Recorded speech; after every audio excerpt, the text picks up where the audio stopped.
to the curious. The place on the east coast which the reader is asked to consider is Seaburg. It is not very different now from what I remember it to have been when I was a child. Marshes intersected by dykes to the south, recalling the early chapters of Great Expectations.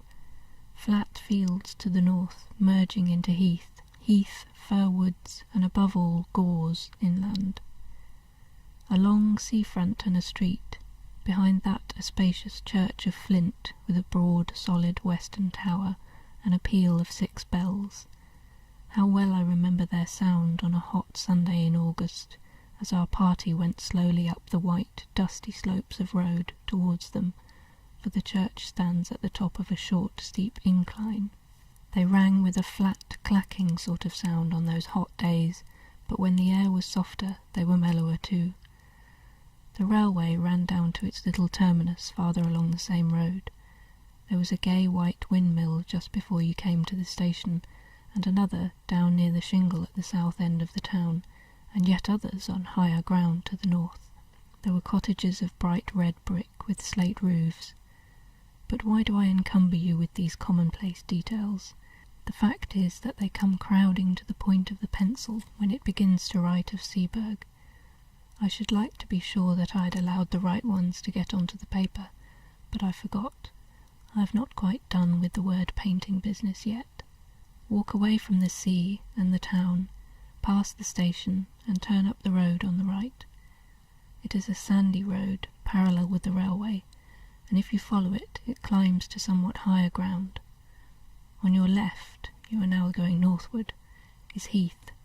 On your right, the side towards the sea, is a belt of old firs, wind-beaten, thick at the top, with the slope that old seaside trees have. Seen on the skyline from the train, they would tell you in an instant, if you did not know it, that you were approaching a windy coast. Well at the top of my little hill, a line of these firs strikes out and runs towards the sea, for there is a ridge that goes that way, and the ridge ends in a rather well-defined mound commanding the level fields of rough grass, and a little knot of fir trees crowns it. And here you may sit on a hot spring day, very well content to look at blue sea, white windmills, red cottages, bright green grass, church tower, and distant Martello Tower on the south. As I have said, I began to know Seaburg as a child, but a gap of a good many years separates my early knowledge from that which is more recent. Still, it keeps its place in my affections, and any tales of it that I pick up have an interest for me. One such tale is this. It came to me in a place very remote from Seaburg, and quite accidentally, from a man whom I had been able to oblige, enough in his opinion to justify his making me his confidant to this extent. "I know all that country more or less," he said. "I used to go to Seaburg pretty regularly for golf in the spring. I generally put up at the Bear with a friend, Henry Long it was. You knew him, perhaps?" "Slightly," I said. "And we used to take a sitting room and be very happy there. Since he died I haven't cared to go there, and I don't know that I should anyhow, after the particular thing that happened on our last visit. It was in April we were there, and by some chance we were almost the only people in the hotel, so the ordinary public rooms were practically empty, and we were the more surprised when, after dinner, our sitting-room door opened and a young man put his head in. We were aware of this young man.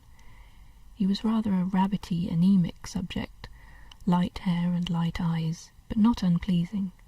So when he said, "I beg your pardon, is this a private room?" we did not growl and say, "Yes, it is," but Long said, or I did, no matter which, "Please come in." "Oh, may I?" he said, and seemed relieved.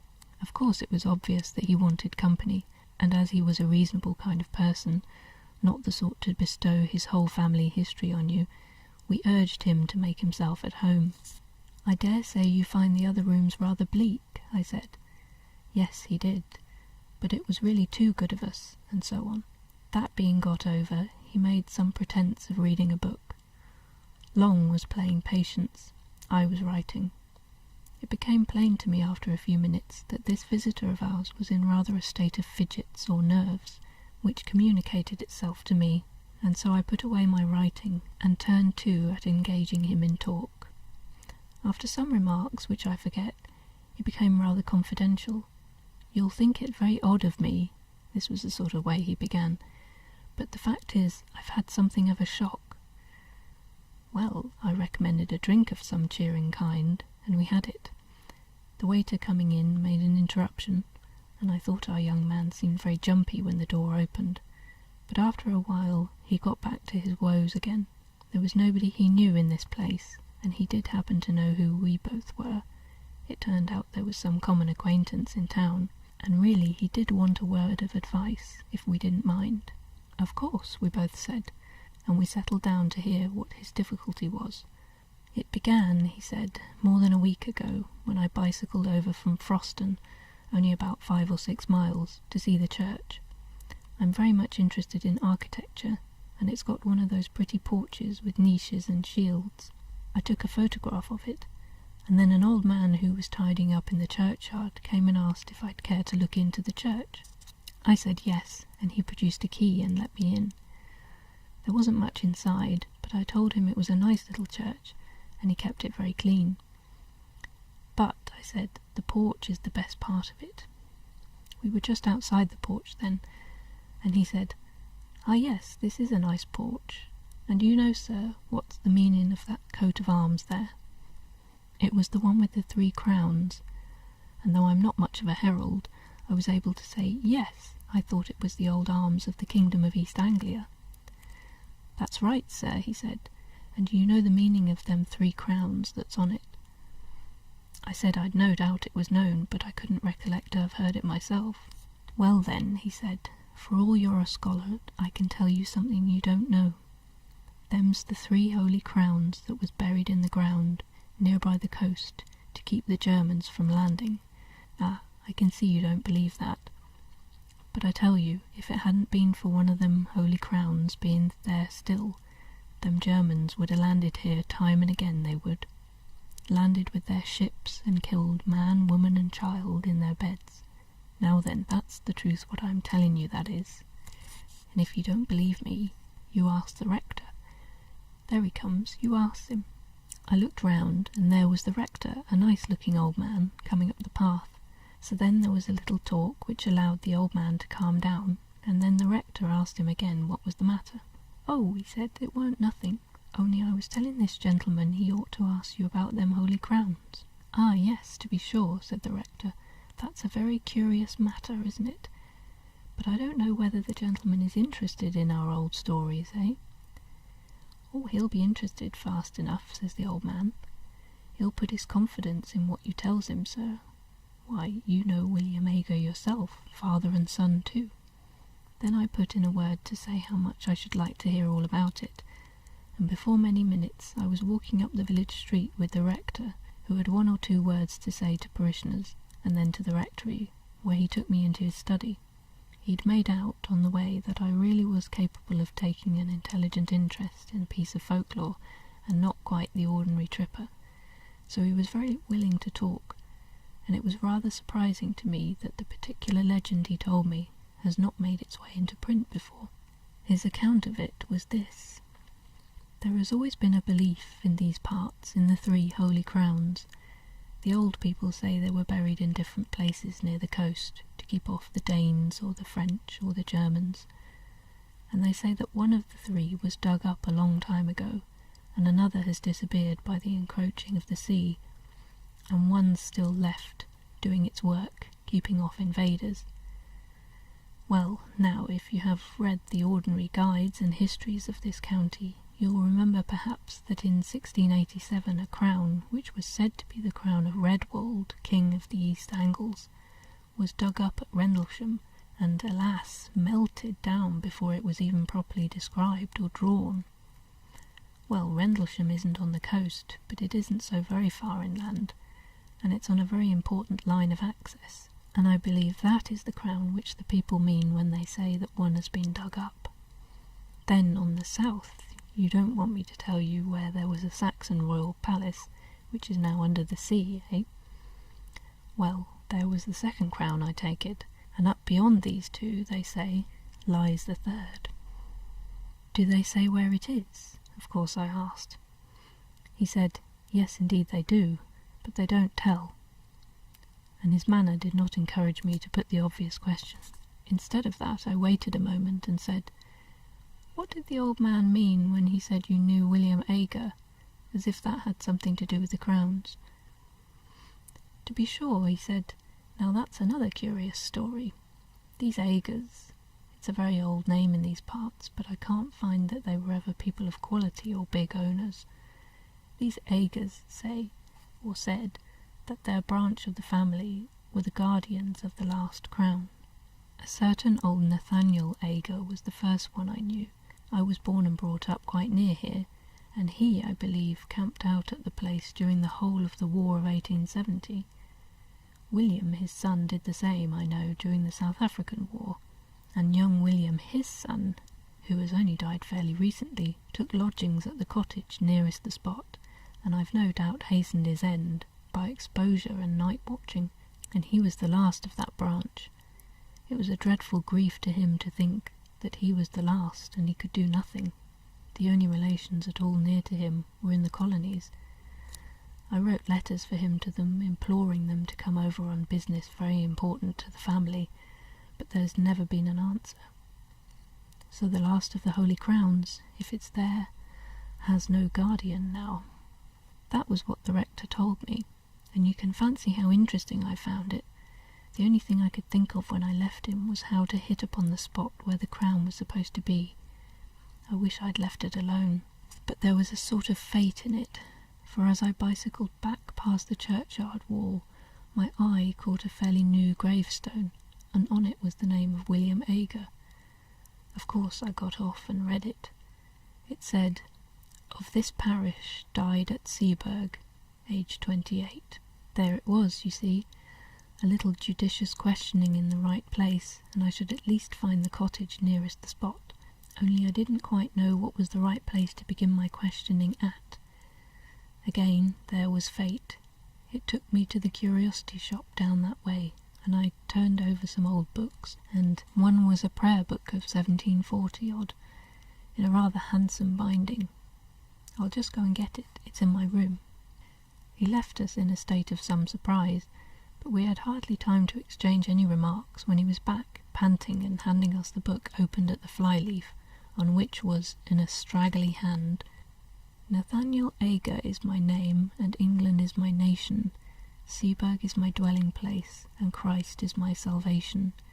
When I am dead and in my grave, and all my bones are rotten, I hope the Lord will think on me when I am quite forgotten. This poem was dated 1754, and there were many more entries of Agers, Nathaniel, Frederick, William, and so on, ending with William. You see, he said, anybody would call it the greatest bit of luck. I did, but I don't now. Of course I asked the shopman about William Ager, and of course he happened to remember that he lodged in a cottage in the North Field and died there. This was just chalking the road for me. I knew which the cottage must be. There's only one sizable one about there. The next thing was to scrape some sort of acquaintance with the people, and I took a walk that way at once. A dog did the business for me. He made at me so fiercely that they had to run out and beat him off, and then naturally begged my pardon, and we got into talk. I had only to bring up Ager's name and pretend I knew, or thought I knew, something of him, and then the woman said how sad it was, him dying so young, and she was sure it came of him spending the night out of doors in the cold weather. Then I had to say, did he go out on the sea at night? And she said, oh no, it was on the hillock yonder with the trees on it. And there I was. I know something about digging in these barrows. I've opened many of them in the down country, but that was with the owner's leave, and in broad daylight and with men to help. I had to prospect very carefully here before I put a spade in. I couldn't trench across the mound, and with those old firs growing there, I knew there would be awkward tree roots. Still, the soil was very light and sandy and easy, and there was a rabbit hole or so that might be developed into a sort of tunnel.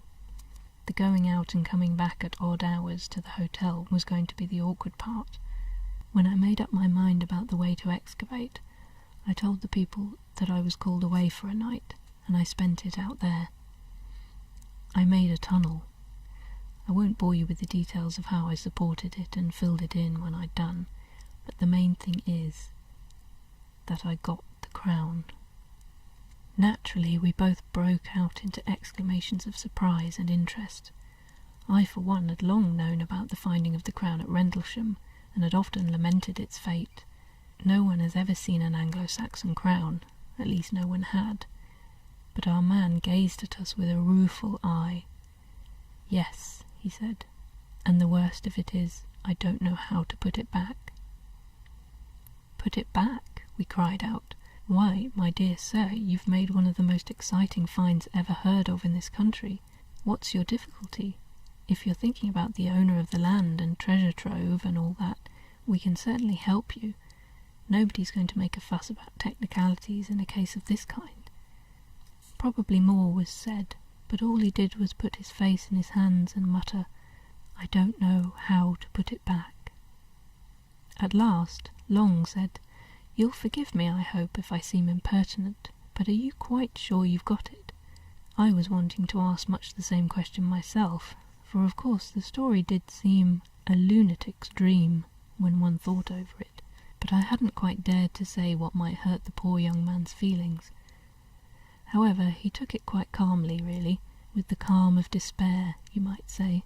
He sat up and said, "Oh yes, there's no doubt of that. I have it here in my room, locked up in my bag. You can come and look at it if you'd like. I won't offer to bring it here." We were not likely to let the chance slip. We went with him. His room was only a few doors off.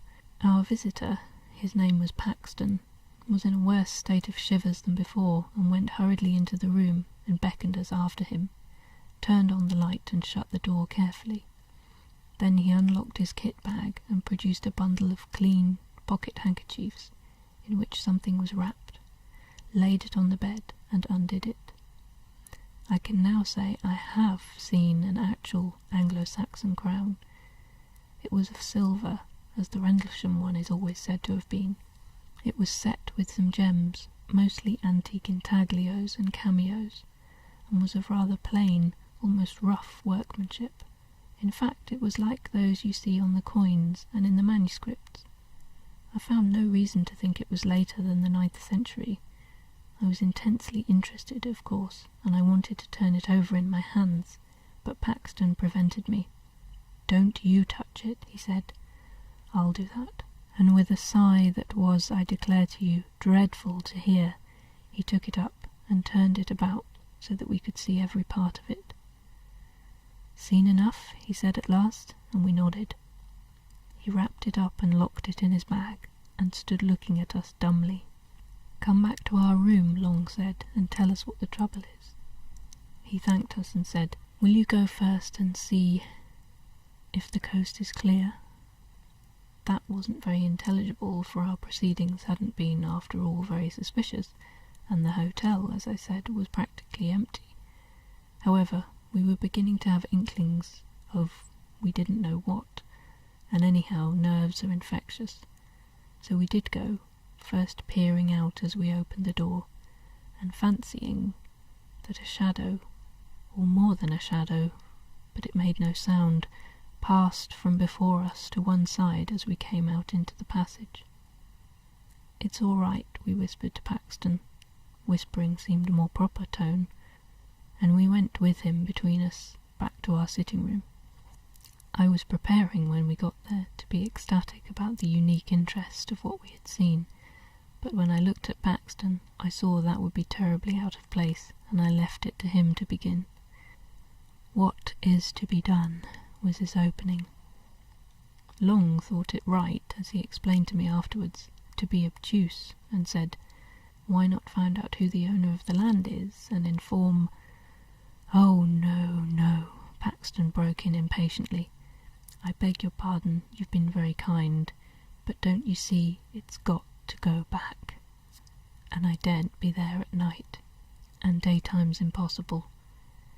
Perhaps, though, You don't see?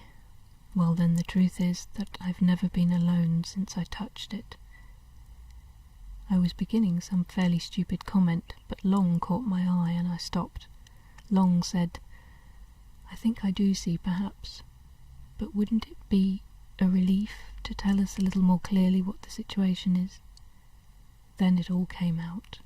Paxton looked over his shoulder and then beckoned to us to come nearer to him and began speaking in a low voice. We listened most intently, of course, and compared notes afterwards, and I wrote down our version, so I'm confident I have what he told us almost word for word. It began when I was first prospecting and put me off again and again. There was always somebody, a man, standing by one of the firs. This was in daylight, you know. He was never in front of me. I always saw him with the tail of my eye on the left or the right, and he was never there when I looked straight for him.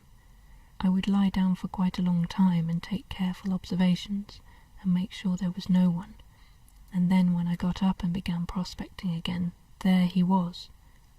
And he began to give me hints besides, for wherever I put that prayer book, short of locking it up, which I did at last, when I came back to my room, it was always out on my table, open at the flyleaf where the names are, and one of my razors across it to keep it open. I'm sure he just can't open my bag, or something more would have happened.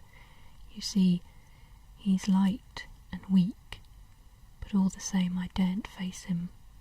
When I was making the tunnel, of course, it was worse, and if I hadn't been so keen, I should have dropped the whole thing and run.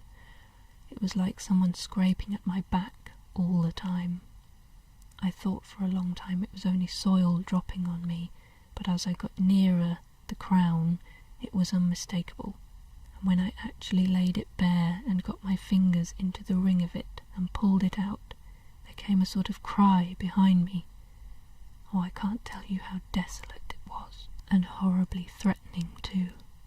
It spoilt all my pleasure in my find, cut it off that moment, and if I hadn't been the wretched fool I am, I should have put the thing back and left it. But I didn't. The rest of the time was just awful. I had hours to get through before I could decently come back to the hotel. First I spent time filling up my tunnel and covering my tracks, and all the while he was there, trying to thwart me. Sometimes, you know, you see him, and sometimes you don't, just as he pleases, I think. He's there, but he has some power over your eyes. Well, I wasn't off the spot very long before sunrise, and then I had to get to the junction for Seaburg and take a train back. And though it was daylight fairly soon, I don't know if that made it much better. There were always hedges, or gorse bushes, or park fences along the road, some sort of cover, I mean, and I was never easy for a second.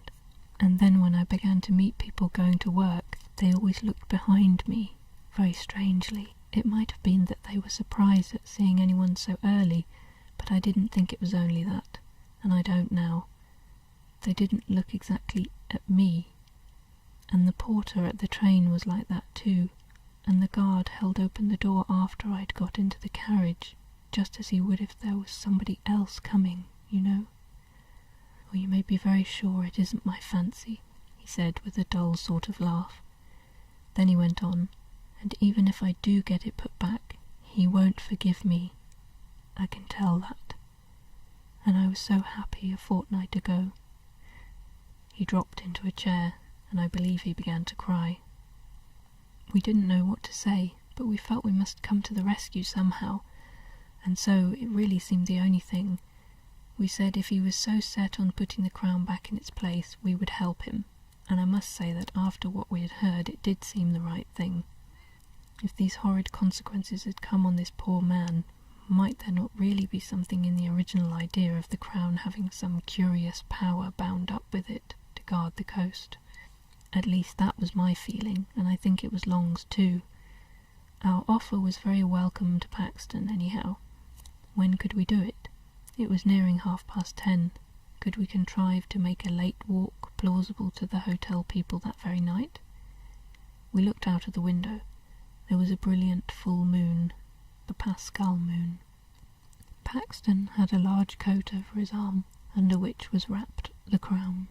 So we were off on this strange errand before we had time to think how very much out of the way it was. I have told this part quite shortly on purpose, for it really does represent the haste with which we settled our plan and took action.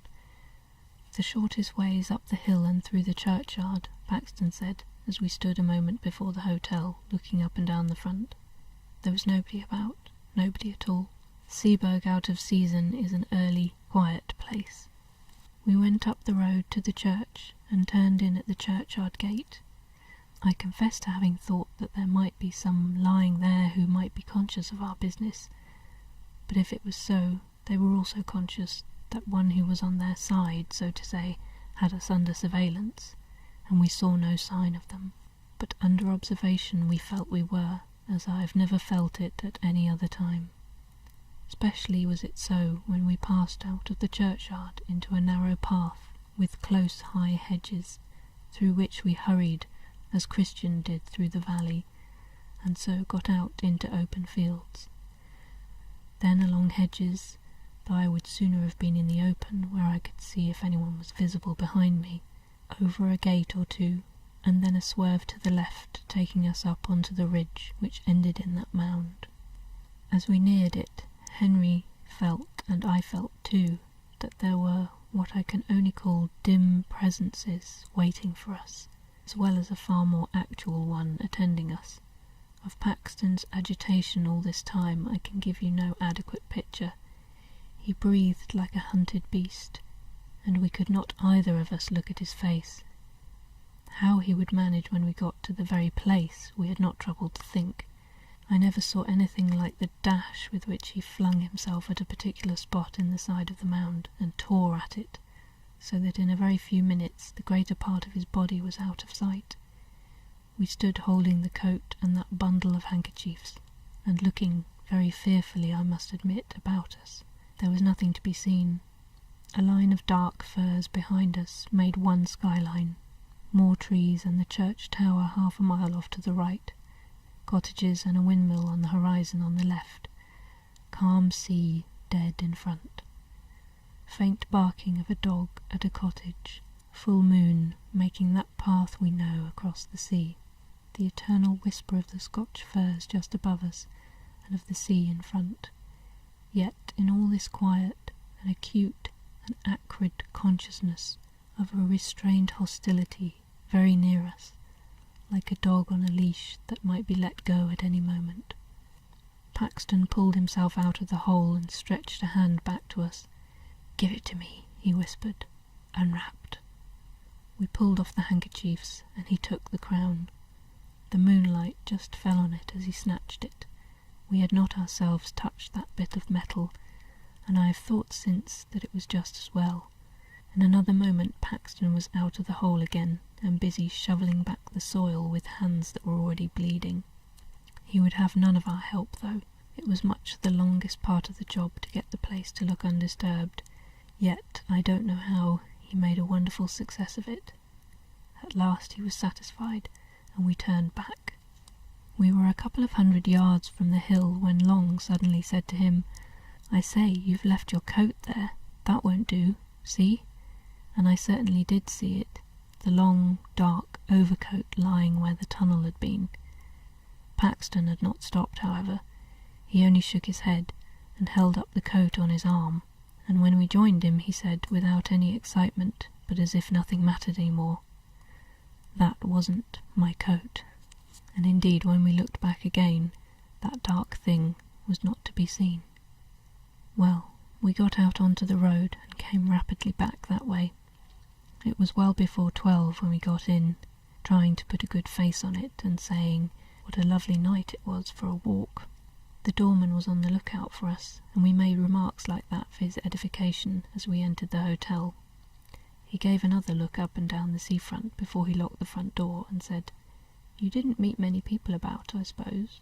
"No, indeed, not a soul," I said, at which I remember Paxton looked oddly at me.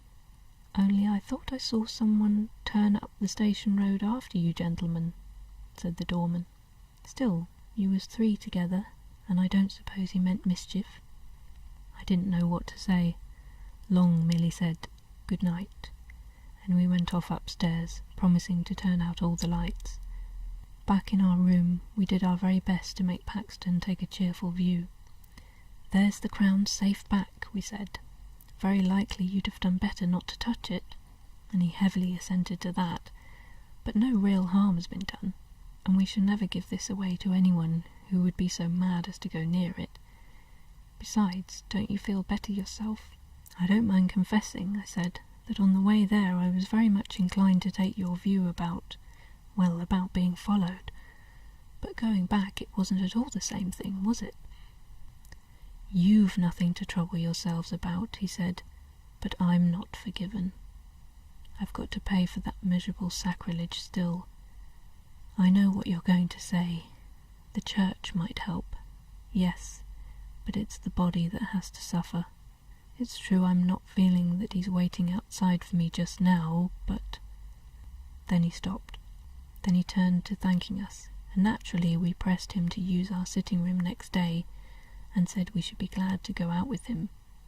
He was ready to do just what we thought best, but clearly quite certain in his own mind that what was coming could not be averted or palliated. You'll wonder why we didn't insist on accompanying him to his home and seeing him safe into the care of brothers or someone. The fact was, he had nobody. Anyhow, we didn't see what we could do better than sleep on it, or not sleep very much, as was my case, and see what we felt like tomorrow morning. We felt very different, Long and I, on as beautiful an April morning as you could desire, and Paxton also looked very different when we saw him at breakfast. "The first approach to a decent night I seem ever to have had," was what he said, but he was going to do as we had settled, stay in probably all the morning and come out with us later. We went to the Links and had lunch there rather early so as not to be late back.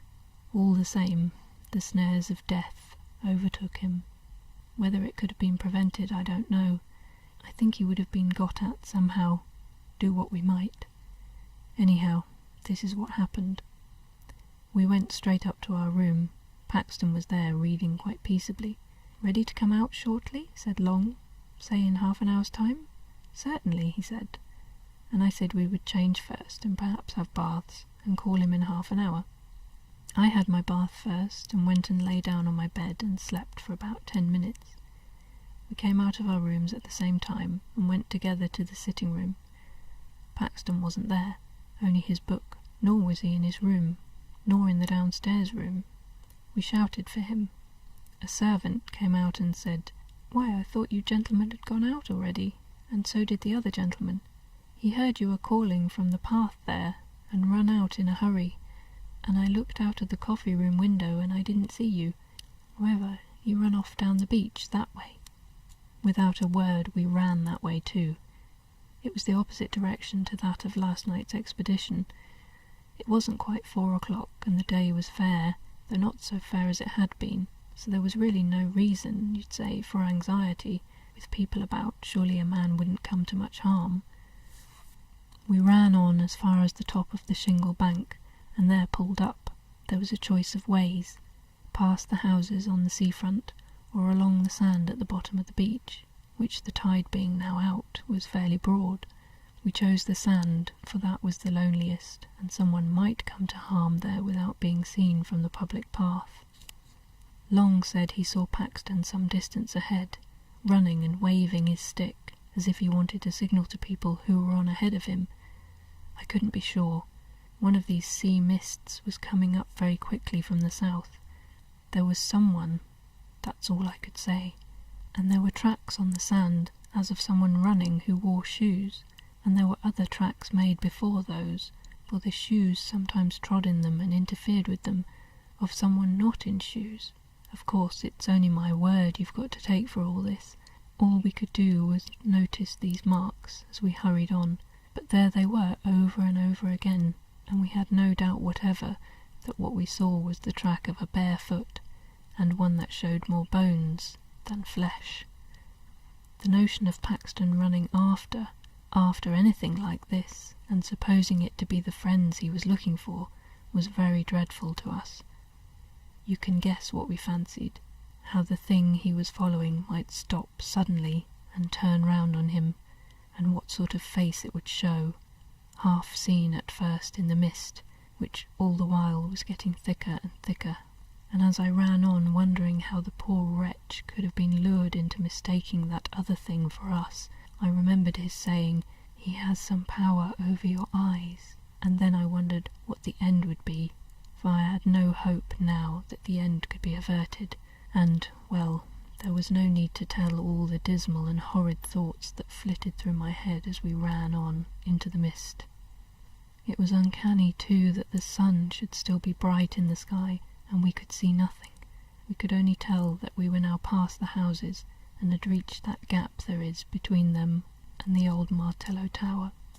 When you are past the tower, you know there is nothing but shingle for a long time. Not a house, not a human creature, just that spit of land, or rather shingle, with the river on your right and the sea on your left. But just before that, just by the Martello Tower, you remember there is the old battery close to the sea. I believe there are only a few blocks of concrete left now. The rest has been washed away, but at this time there was a lot more, though the place was a ruin. Well, when we got there, we clambered to the top as quick as we could, to take breath and look over the shingle in front if by chance the mist would let us see anything. But a moment's rest we must have. We'd run a mile at least. Nothing whatever was visible ahead of us, and we were just turning by common consent to get down and run hopelessly on, when we heard what I can only call a laugh. And if you can understand what I mean by a breathless, a lungless laugh, you have it, but I don't suppose you can. It came from below and swerved away into the mist. That was enough. We bent over the wall. Paxton was there at the bottom. You don't need to be told that he was dead. His tracks showed that he had run along the side of the battery, had turned sharp round the corner of it, and smalled out of it must have dashed straight into the open arms of someone who was waiting there. His mouth was full of sand and stones, and his teeth and jaws were broken to bits. I only glanced at his face once. What were we to say at the inquest? It was a duty we felt not to give up, there and then, the secret of the Crown, to be published in every paper. I don't know how much you would have told, but what we did agree upon was this, to say that we had only made acquaintance with Paxton the day before, and that he had told us he was under some apprehension of danger at the hands of a man called William Ager. Also that we had seen some other tracks besides Paxton's when we followed him along the beach, but of course by that time everything was gone from the sands. No one had any knowledge, fortunately, of any William Ager living in the district. The evidence of the man at the Martello Tower freed us from all suspicion. All that could be done was to return a verdict of wilful murder by some person or persons unknown. Paxton was so totally without connections that all the inquiries that were subsequently made ended in a no thoroughfare, and I have never been at Seaburg or even near it since.